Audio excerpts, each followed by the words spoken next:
Magluto raw tayo ng barbecue na pork ribs. Ito yung matagal nang crave nung anak mo eh. Eh ngayon, nakatiyempo tayo ng magandang ribs. Mm. Pagbigyan natin. Maglagay tayo ng kaunting mantika. Mga 2 tablespoon lang yan. Kasi isi-sear natin yung ating pork ribs. Ayan. 1 kilogram na pork ribs ito. Itong procedure na to ay hindi nyo dapat i-skip. Kasi importante sa recipe na to, itong step niya na to. Procedure na yan. Isisir natin yan hanggang sa mag-brown siya.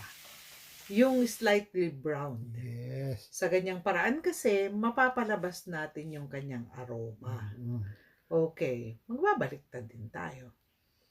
Ayan. Ganyan lang. Pagtiyagaan nyo lang kasi minsan, pag may tiyaga, sabi nga may nilaga. Eh ito, pag may tiyaga, may pork barbecue ribs. So ito. Lagyan natin yung bawang natin. Hinaan natin yung apoy. Oo, para hindi masyadong maluto yung bawang. Kasi kailangan natin yung freshness ng bawang. Barbecue kasi to. 2 tablespoon ng soy sauce. 1/2 cup na pineapple juice.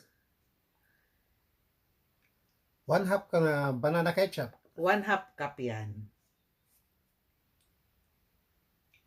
So, ayan na. Yung ating brown sugar, 1/2 cup din. Ganyan lang yan. Yung ating liquid seasoning, 1 tablespoon. Ayan. Saka lagyan natin ng oyster sauce. Yung isang pack lang na maliit, 30 grams. Kung wala kayong nakapak na maliit, 2 tablespoon lagay niya. Okay, maghahalo na tayo. Mix-mix lang mabuti para may halo yung mga ingredients, ma-incorporate sila at malagyan yung meat natin. Pakuluan, ayan, naglakas na tayo ng apoy, mga 1 minute na pakukuluan. Ayan. Saka tayo maglalagay ng pamintang durog. Yes. 1/2 teaspoon lang yon. Saka tubig. Kasi magpapalambot na tayo niyan. Ayan, 3 cups na water lang yan. Palalambutin na natin yan. Kasi ang masarap dito talaga yung malambot na malambot. So, takpan lang natin.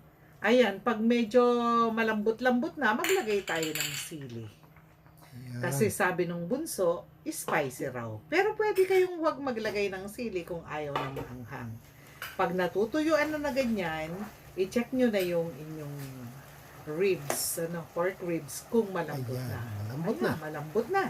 So, ito pwede na. Kung gusto nyo ng ganyan. Pero kung ayaw nyo naman, pwede nyo pang patuyuan. O kaya naman ahunin nyo, ihawin nyo. Okay din yung ganun.